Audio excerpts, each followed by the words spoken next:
Welcome back to Inwood Fishing, everybody. Do you know where I'm at? I'm over off of Robert E. Lee on Bayou St. John, and I ran into a really big fan of mine. His name is Woods. He's been watching the channel for a long time. He's out here with the kids fishing here in Bayou St. John. Now, I had no idea what I was going to do this day.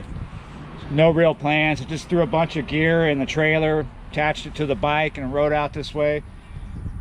I still don't know what I'm doing. I know I'm going to catch fish, and I know I'm going to take those to the house and cook them. So yeah, this is a catch and cook.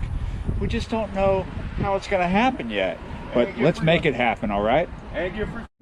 So I jumped back on the bike. If I'm going to do a catch and cook, I need to get some bait, and I wanted to do it somewhere else, not somewhere where people are fishing. So let's check out the gate here, the sluice gate. Check it out, the gate is open. Look at all that current coming through there. Usually this is a good thing. Usually it means there's going to be bait here. Now I don't see the bait right now, but it could still be there. Also, we're really close to a cold front that just came through over the weekend. This is Monday.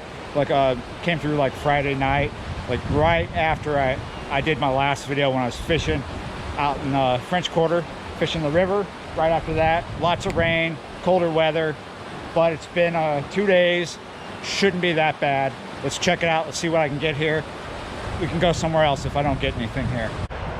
After a couple of throws, this is what I got. Nice mullet, nice mullet. There's a lot of menhaden and glass minnow coming up in the net too.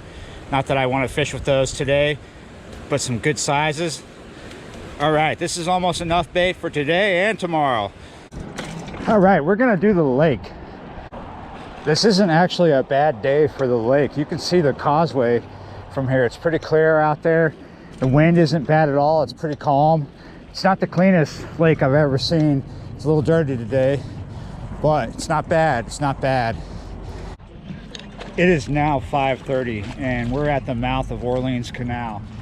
This is one of my favorite places to fish on the lake. There are some other places I really like, but I particularly like this for what we're going to try and do. We're going to look for catfish. Of course, we're going to look for other things while we're at it. We're going to be brave. We're not going to just fish 4 rods. We're going to do 5, but mostly 4 today. So I'm a little out of it for this video. If you've noticed, that's true. I am a little out of it. I did a lot of heavy lifting like I always do on Sundays with a friend, helping him out with some work he needs to get done. So I did a lot of heavy lifting yesterday, and for some reason I woke up this morning really wanting to do more. So I did a fairly light workout this morning, but I'm feeling it right now. Actually, I did a bunch of stretches and some deadlifts. I've been deadlifting a 40-pound bar.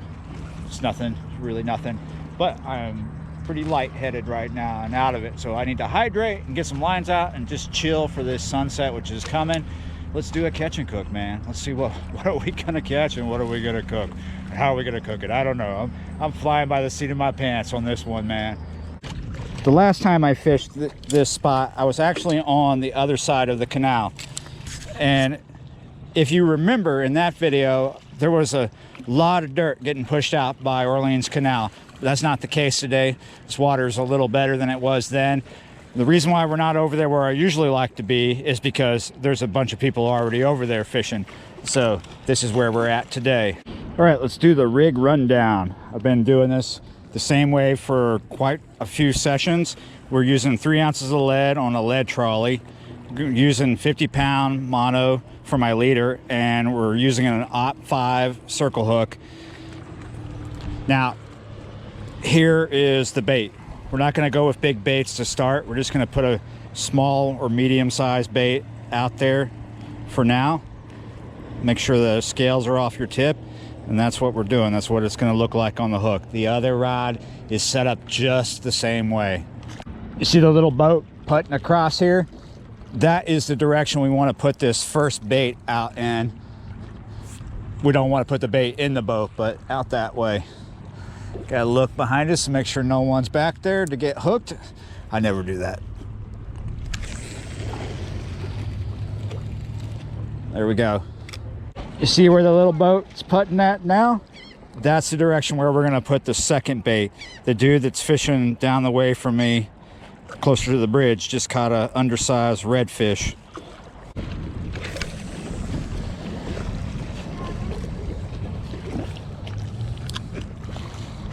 Somehow I think you knew this was coming, huh? Yeah, how could I forget this? Definitely gonna fish nightcrawler here too, to see if we can get some channel cat or at least play around with some croaker. All right, this is what we got going on. It's not one octopus. It's on a dropper loop like I've been doing lately. Haven't changed my ways yet. We're using 2 ounces of lead because we're not gonna fish this nightcrawler too far out, just right in front of us. What's going on here? Yeah, oh, got him. Whoa. This one's got shoulders. Yeah, go ahead. I've been waiting forever, just going through croaker hell. There's nothing but little croaker here. Finally. Oh, that's a gar. Yeah. There you go. Giant. Whoa, whoa, whoa. You're holding the net wrong. When you're holding the net like that, they'll bend on you. You want to keep it at an angle down. There you go. Go ahead and put them on the floor there. Oh, wow. He got sharp teeth. Yeah, you're right. Let me deal with it. Whoa. Nice little gar. I've been getting harassed by a little gar and little croaker the whole time I've been here. I'm beginning to wonder if I'm going to get a catch and cook. You know I'm not going to cook this tonight. I'm going to let him go so he can get much bigger. Whoa, pure muscle. This little fish has nothing but muscle. All right, go annoy someone else. It's happened again. Oh, he got off. That's like the second bird in my whole career as a fisherman that's got caught up in my line.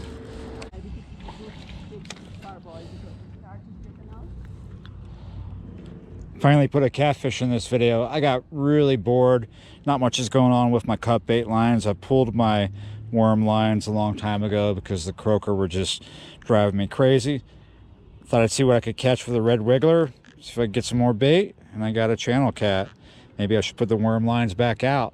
This catch and cook is not making me happy right now. Am I going to get this done or not? Who knows? This is on the ultralight again. What do we have this time? What do you know? They're getting bigger. It's another channel cat. But I tell you what, if they're hitting red wiggler over there off the steps, what will they do with nightcrawler? I mean, what will the sizes be anyway? Yes. Yes. Yes. We finally got something with shoulders here, and it doesn't quite feel like a gar. Could be though. Oh, I'm happy that I waited. What do we got here? It's not big. Looks like a kitty cat.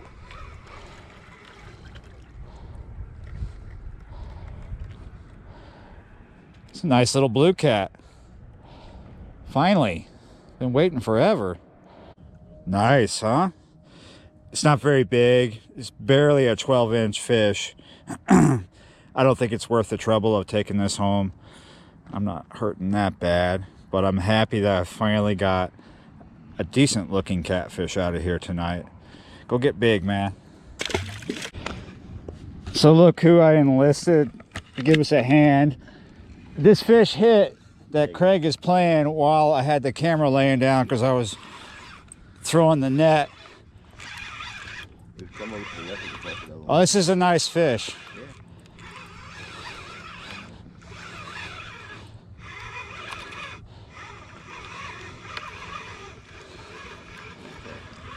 I don't think that's a cat. Well, is it? Yeah, it is.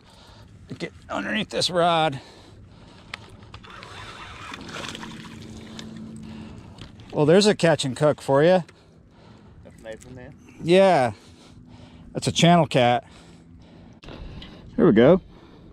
Took forever. It is 11 something right now.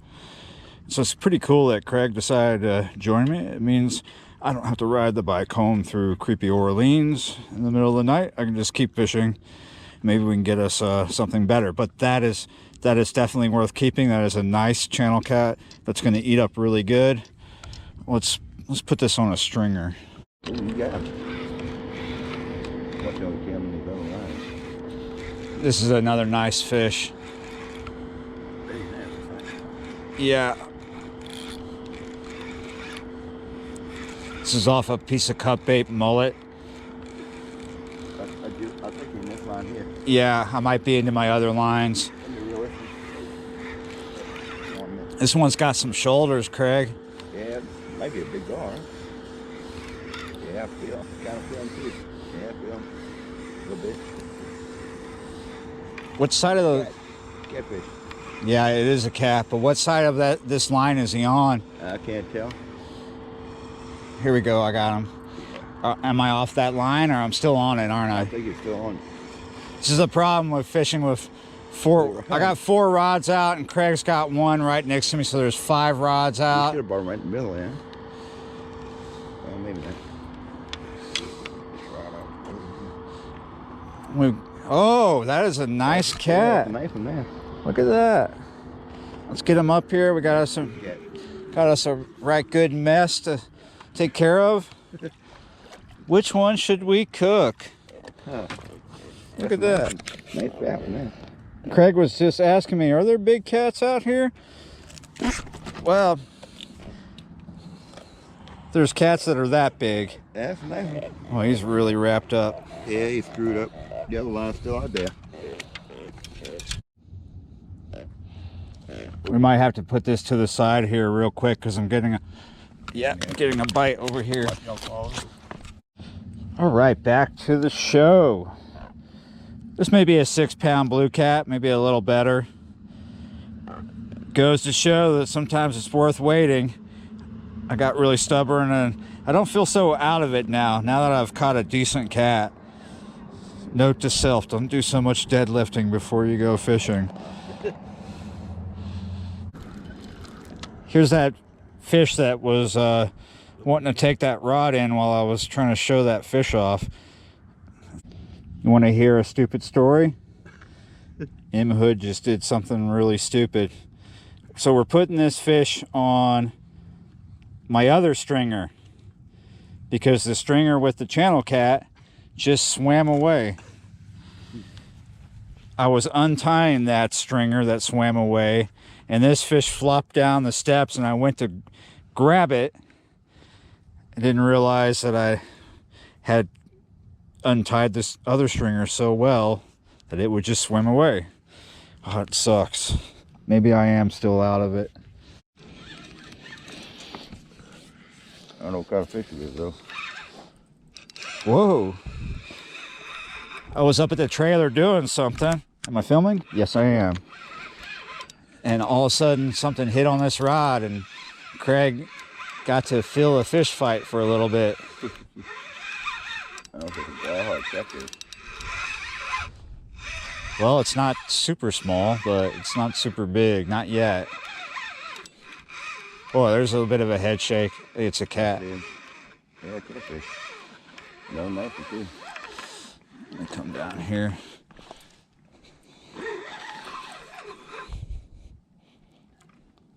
Ooh, another blue cat. That's a nice one. Got 2 of them. Yeah. That makes up for the dumb thing I did losing the channel cat. All right, let's get this up here.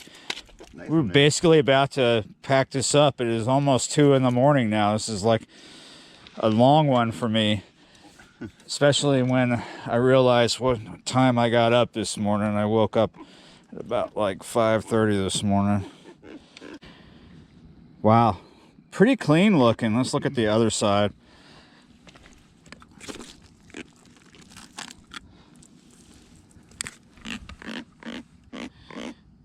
Nice. Nice. It's about the same size as the first blue cat. Maybe a little smaller, but right up in there somewhere. All right, let's get this one on the stringer. We're probably going to pack up. Since I'm tired and this video is probably really long by now, I'm just going to do something simple with this catfish tonight. Now I have 2 cups of water in this pan. I'm gonna bring that to a boil. I'm only gonna cook 1 fillet in this dish tonight, but first I'm going to cube it up. I'm gonna cut long strips like so. Then I'm gonna come at an angle and cut cubes.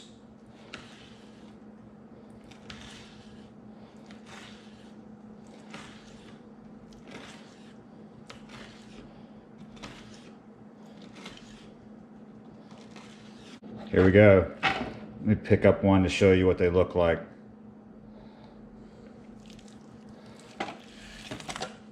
Now that it's boiling, we're going to add some spices. This is like dried carrots, onion, parsley, that sort of thing, and some peas. Put a bit of that in there. I'm going to put a little bit of sesame oil in there.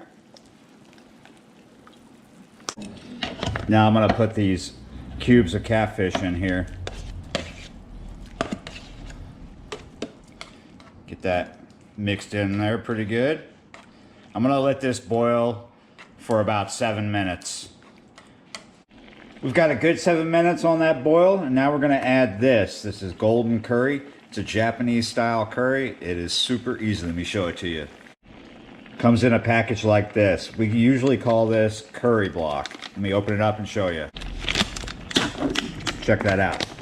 Now, that's not necessarily one solid thing of curry.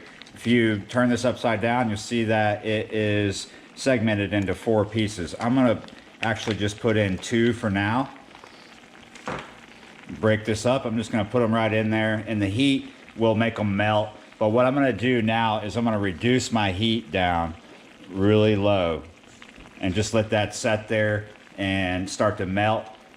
And once it's all starting to work its way in naturally, we'll come back in and gently stir it in. Hopefully 2 blocks will be enough to thicken this up. I don't want it too thick. I don't want it too thin. I could always add more.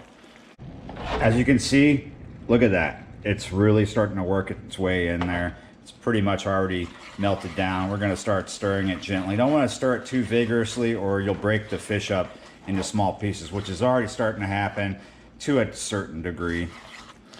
And this isn't too thick and it isn't too thin. Just work that curry in there a little bit more.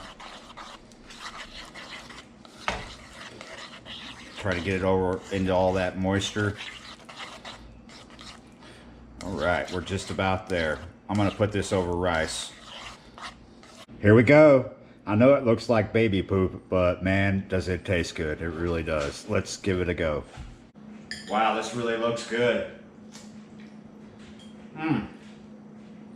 Believe it or not, it actually tastes really good. I know it looks like something you don't want to look at, right? Most curries do. So, woo! This was a really, really long video, I'm sure. It was definitely a long session. A lot of things went wrong. It was just way too long and really took a lot of energy out of me. I didn't have a lot of energy to begin with when I started the video. So, this is gonna give me some energy back though. Like, share, comment, subscribe to the channel if you haven't already, and I will see you next time after I get some rest.